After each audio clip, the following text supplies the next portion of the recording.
everyone, it's Christina. Welcome to my channel. All right, so I'm going to make a journal. I'm going to make a whole bunch of them, but I'm going to show you one of them. It's a process video, so I'll show you from beginning to end. I just finished doing a whole bunch of coffee staining upstairs in the kitchen, and I did video that, so I'll include that in this video. And then what else have I done? Okay, so then I grabbed a whole bunch of my doilies. Not that these are all going in the journal, but I like to make a whole batch of them and then I have them on hand. And I did, like, this batch is greeny orangey, and then this batch is more reddish yellowish. And I used Dilutions, Lindy's Stamp Gang, and Distress spray stains on all of these, and a little bit of spray water, and then my heat gun. And then I made some tags. So this is heavy cardstock, and one sheet is 8.5 by 11, and I get 4 of these from one of those sheets. And then I round off the corners and then put some pattern paper on the top, and then I have that Stampin' Up, what's it called? It's this one. It's the Stampin' Up Tabs Punch. So I use those for these 3 tags. And then this one is a ticket. And then I put like just a note here. On this one, I stamp grateful for today. So I can use those. It's nice to have this. Like if on a page, if you made a corner pocket and you could just slide that in on a corner pocket or something. And then what else have I got here? Some white, just plain white doilies. This library card. Some glassine bags. Aren't those pretty? And then some white glassine bags. So here, these 2 pages, these will be in a journal. These will be, I'll tape them in. Here, I'll show you what I mean. So let's just say this is one of the pages in the journal. I will take some tape and tape it in, and then that will become a page. So they're already finished, these pages. So this is just an 8.5 by 11 paper that I folded over. So it's double-sided. And then some pretty pattern paper, some brown paper, and this image by Sherry Baldy, which I love and I use all the time. And then I think, and then it's opened here, and I can put a tag in there and a tab. And then this is the other side. And this is that glassine bag, and the bag is open, and then there's a tag in here. And I did this one as well. This is paper. The paper is from possibly from Daphne's Diary. So I folded it over so it's double-sided. Did some stitching, put some little trim on it. There's my journal, spot to journal on. And then this one is open in here, a little pocket. And that is a frame, and I could put a picture in there. So I have that. So I am going to show you now my coffee staining. So here in the kitchen, I have my 2 sheets ready. Let's see. Oh, and then here are my papers. Then I'm going to put my gloves on so I don't get my fingers too stained. All right, so now I am going to grab, okay, so I was going to put in some, some instant coffee, which is already in there. I don't drink instant coffee, so I just buy a cheap brand at the store. So there we go, coffee's in there, plug is down. Now I'm going to add some water, which I heated up in the kettle.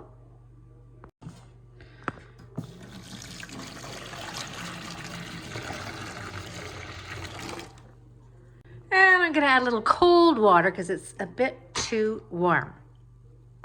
Just going to swizzle the coffee, instant coffee, around a little bit. I have the oven preheated to 250 degrees. Just going to grab my pattern paper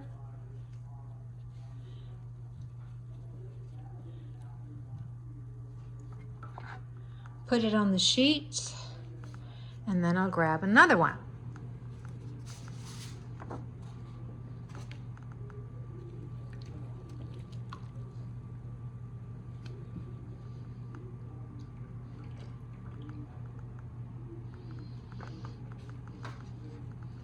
And I'll just do that with the rest of them.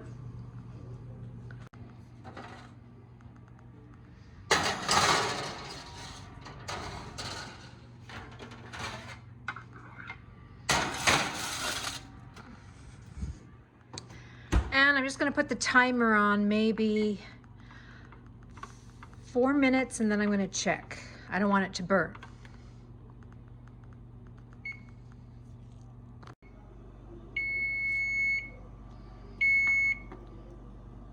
Okay, so I'm going to show you what it looks like after 4 minutes.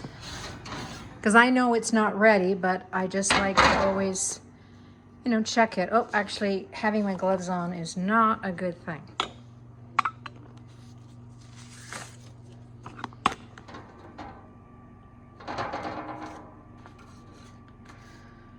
It's got that nice vintage feel to it.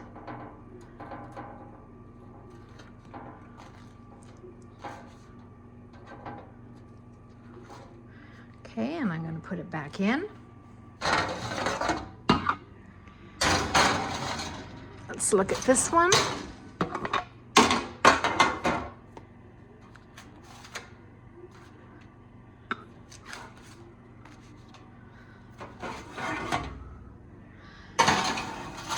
And I think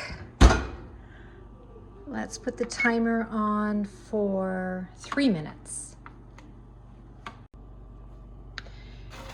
It was in the oven for a total of 9 minutes at 250 degrees, and they're all nice and dry.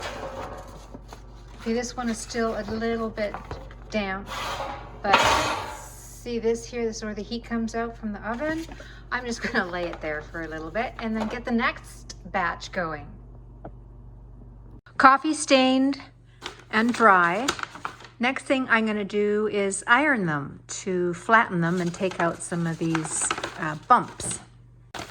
And the iron, I don't add any water. It's just on kind of on high, medium high, and dry.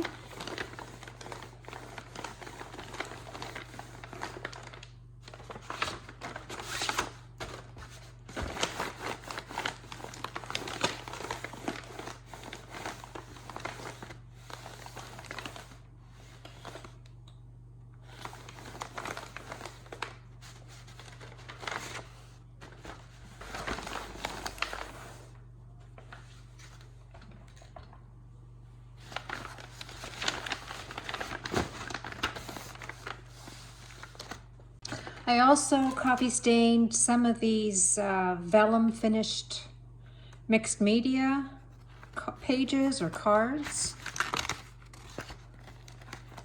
and some Tim Holtz distress tags. So I did it, whoops. So I did a bunch of those. And while I had the sink full of coffee water, I took some computer paper and I coffee stained that too. And this is not 24 pound computer paper. This is 32 pound. And I like to use the 32 pound in my journals. So that was fun. And these are nice. I think I got this little book at Michael's, these little mixed media pages. So that was fun to do those. I'm sure I'll use that on some of the pages. These little reinforcements fell off once they got wet, but I'm going to glue them back in, or back on. It's the last of my Tim Holtz distress tags. So I'm going to have to get some more. I like these tags. And then, yeah, they just turned out, I love them. Very vintage looking, and I always love that vintage look. Okay, oh, and yeah, I think I mentioned in the video, yes, I did, that I took some, this is 32 pound computer paper that I don't use for the computer. I use it solely for my journals. So, ooh, look at that one. Ooh la la. All right, so let's get started on the cover. So here's my journal cover. It's white. And this is poster board. So I like to buy black poster board, white poster board, and if I can find it, craft poster board, which is the dark brown, which I haven't been able to find lately, but when I do, I'm going to buy a whole bunch of them. So I take the poster board, and lately, or for the last year or so, my journals, I like to make them bigger so I've got more space on the pages. So if I open it up, the whole width is 12.5 inches. And then the length is always the same, 8. It's usually about 8.25. I think that's what, yeah, about 8.25. Sometimes a little bit more, sometimes a little less. But for the most part, it's always length 8.25. And then the first thing I do is I fold this in half and then crease it. And then I take it and I put it on my scoreboard.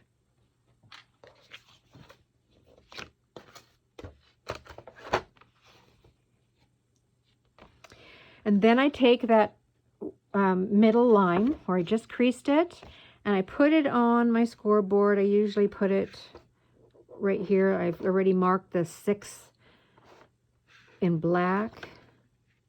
And then I take my, forget what this is called, my scory thingy. And then I count 1, 2 over and I score down. And then to the other side, 1, 2 over and I score down. And then I take a pencil and I draw on those lines. And then that gives me a little, you know, about 1/2 inch of a spine. And then my cover is a little bit, here, I'll show you. Because I was never doing a little extra for the spine. It was always just like that, right? But just a little extra room in the journal when I do that. And the reason I put the lines there is that when I have all the inside ready to go and I want to bind it now, and then I put the needle through all the papers, then I can see where I want to put the holes. This is my stack of paper that I have gathered. I've got some in encyclopedia paper. And I like this. This is birthday paper. So if there's a birthday coming up, it would be a fun page in the journal. And I usually use 10 to 13 pages in my journal. Any more than that, and I just find the journal gets really fat and really thick. And some people like that. Personally, for me, I don't like it, and then that's kind of how I make them when I custom make them, or I make them and list them on Etsy. They're always 10 to 13 pages. This is really pretty paper. And this, actually, I buy these on Amazon for in my kitchen because I like to wrap, say, I don't know, a muffin or a cookie or cheese. Half a sandwich, but they're really nice to put in the journal as well. It does have to be trimmed though. There's some ledger paper.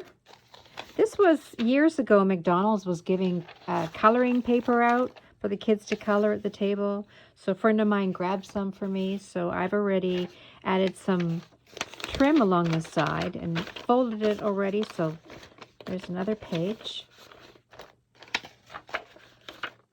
And then the coffee stain paper. There's some more pattern paper. And then the ones I just did upstairs. I just love that paper. So now I just need to arrange the pages how I want them.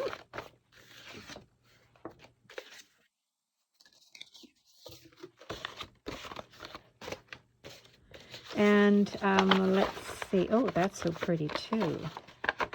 All right, so I'm just going to figure that out and then I will come back. I'll show you what I have so far. It's not 100% in order yet, but this is a good start. And this paper here reminds me of summertime, like a picnic tablecloth. So, and this paper here has got food stuff on it, so I thought that would look good together. And then, let's see, so I got the pretty birdie paper. And I like to put as much a lot of blank paper or pages, because me personally, if I have a beautiful paper like this, it's really hard to cover. And I like to use other pretty paper in here. So covering a blank page is way easier than a pretty pattern paper page. And I thought these two looked nice together. And here I think I still have to do some trimming. So I like to sort of stagger the pages. So I'm going to trim this.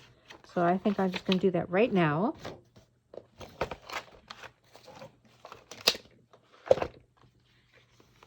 Probably around there, or maybe not. Maybe I will just sew the edge, sew it here, and then I'd have a little pocket. So no trimming there, but this one here, actually I'm going to trim this one a little bit.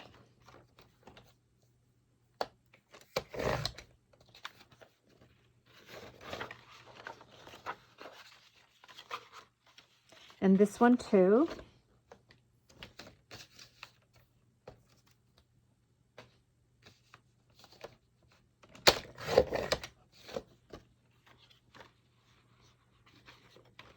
And maybe a little bit of that bottom white, that space there.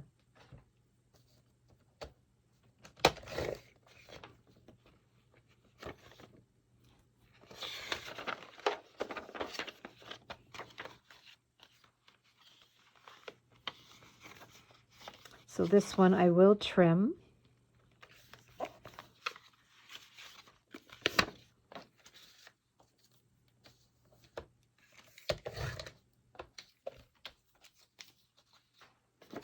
Okay. Okay, that's what I have so far. I'm not sure. I always like my center page to be pretty, a little pretty. So I'll probably add another page in here or just shift a few of these around. But then that gives me 1, 2, 3, 4, 5, 6, 7, 8, 9. So yeah, I'll probably add a few more pages into there. What I might do instead of adding another page, I might, because this is considered a page as well, because you can tuck a journal card in there, and here's a journal card, so that's considered a page. And I might take some tape and tape it in, and then there is another page right there, and that will be the center. So that looks pretty. So now I'm just going to put it in the journal cover and see what that looks like. I think I'm pretty happy with that. All right, so now I have to figure out how what the theme is, what I'm going to cover it with, and I got to go find something. I love this paper pad by K & Company. It's called Life's Journey. I don't even know if you can get it anymore. I've been hoarding it, but I just have to use it.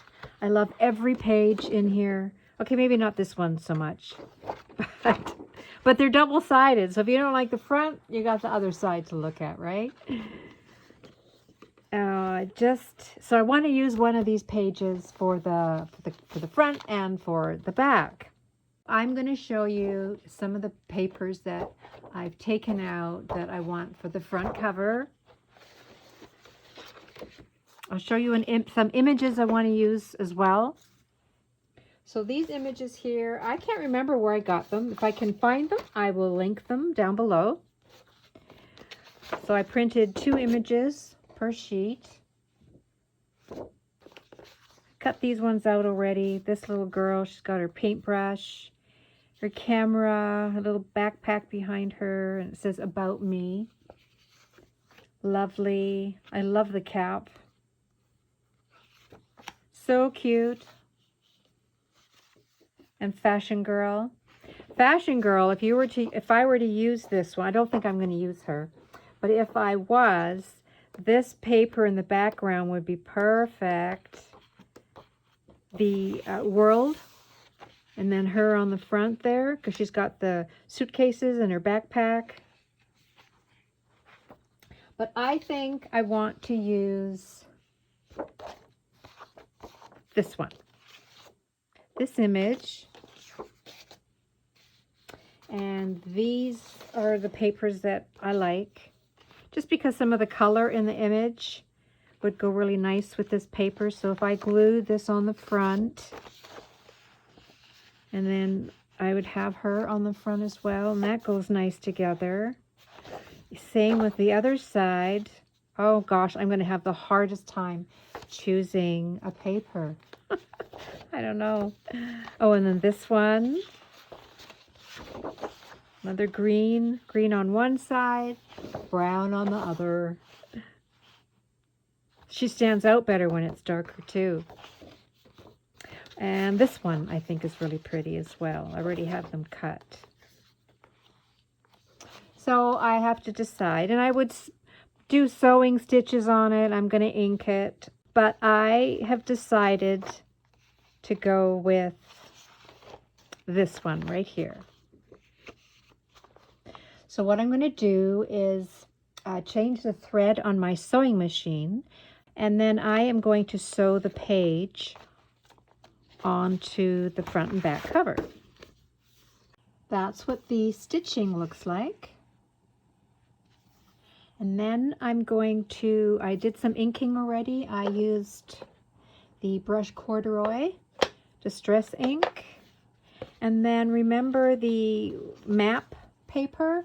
Well, I'm going to use the other side of that. And I'm going to use my Tombow white glue, and I'm going to glue those in, or on. Now I'm just going to grab a piece of paper from this book.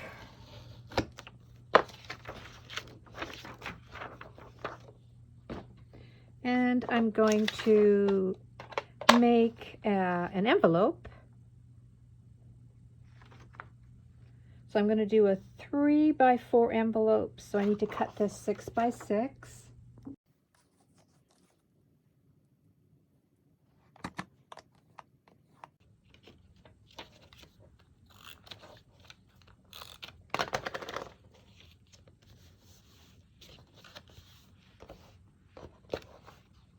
Okay, so the plan with this envelope is to make it part of my cover decoration. So there's my image. And I think I'm going to grab my Copic markers and do a little bit, get a bit of coloring to bring the color out more.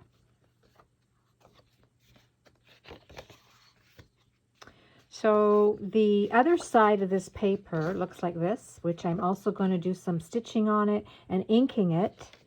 And then I'm going to lay it down about here. And then the plan is to take the flap of the envelope and I'm going to put it underneath like so. And that way I'm not covering, if I were just to put it underneath the image and then lay it down on the front, then I would totally be covering her face. And I want to see her face a little bit, even like that. So that's why I'm putting this extra piece in there. And then it would sit something like that. Then I can see the image. And then I have this really pretty eyelet lace or trim. And I'm going to put that underneath here and have it peeking out a little bit. So back to the sewing machine. So after I took this to my sewing machine, did all that stitching, I thought, oh, that looks pretty nice. And then when I tuck it under this image, you're not going to see all that stitching. So I thought, well, I'm going to save this, make a tag out of it, because I have another piece. So I sewed this piece, and then realized when I sewed these together that I wanted this part showing. Not the same paper, not like these now are matching, but that's okay. So a little oops there. So there we go. I'm ready to glue this down, but first I have to glue the flap underneath here.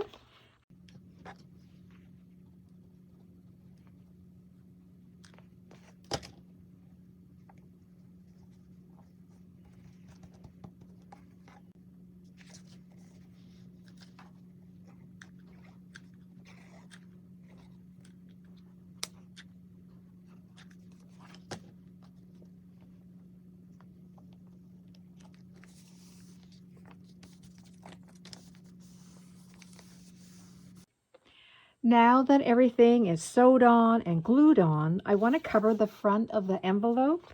So I pulled out this 6x6 paper pad by Recollections, and this paper right here, I cut this part out here with the little like library card image there, and that's what I'm going to glue on the envelope. I did some sewing as well. And then I have this here, lots of different words and images. So, and I like to use journal all the time because it's a journal. So I cut that out and I'm going to glue that on. And then I have a bunch of words here. So I cut out our memories and I'm going to glue that on too. So the next step is to bind it. So this is hemp cord. I've already threaded it through my needle. I've got a paper piercer. Sometimes it's slippery for me when I'm trying to push it through the paper. So that's what the rubber glove is for. And it's always a bit difficult for me to video this part, but I'll do my best. All right, so I just go to the center of the book. I was looking for that. That's that little piece that goes in there. Well, I thought I lost it. Okay. So I've got everything nice and smooth and even. Just going to put these bottom like so.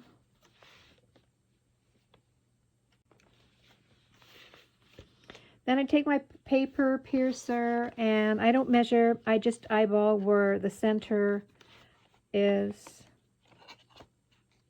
And then I'm going to push down. And I forgot my paper back. To go grab that. And this way, because when I push that needle through, I don't want it to go, although this would help a lot. I don't want it to go into this piece of wood I have right here. Okay, let's try this again.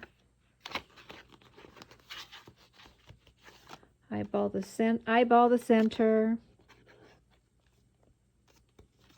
Let's push that through. So it's going right through the center. There was that center line. That's where I want it to go through. It's pretty close. It's not 100%, but pretty good.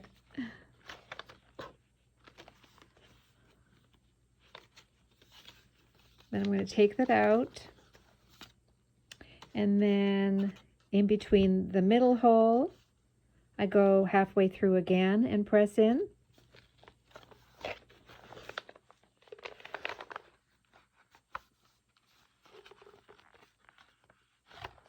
And I mush it around a little bit because I want to be able to get my needle through. Okay, and then the other side.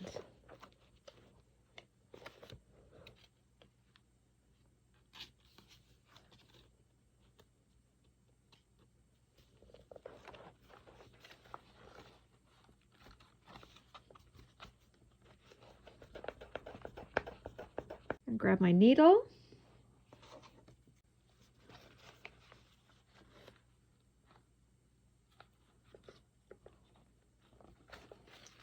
Pull it through. Leave a little bit of tail there hanging.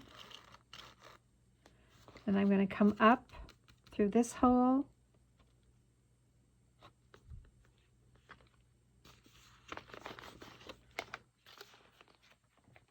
This is where it gets a little hard for me to push it through, and sometimes my finger slips right through the needle. So that's why I put this glove on. And there's a much better grip for me.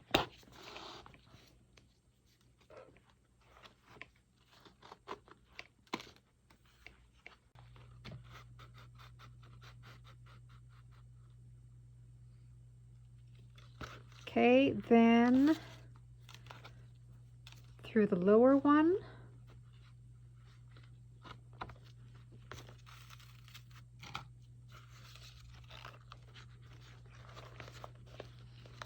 And then back through the center.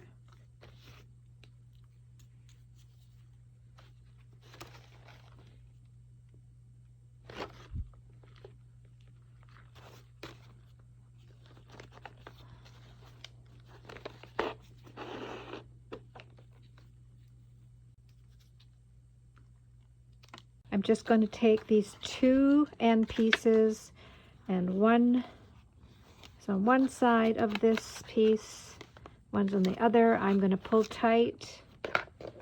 So this is fairly tight. The outside is fairly tight. And I'm going to tie a couple of knots.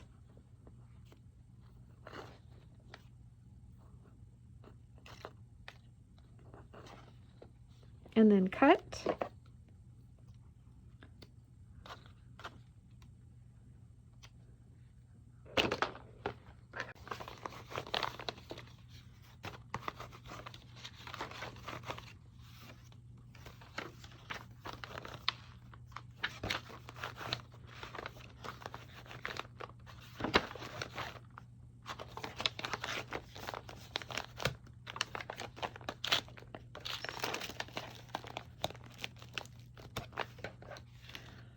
Isn't she cute? Oh, I did color her in. I forgot to mention that.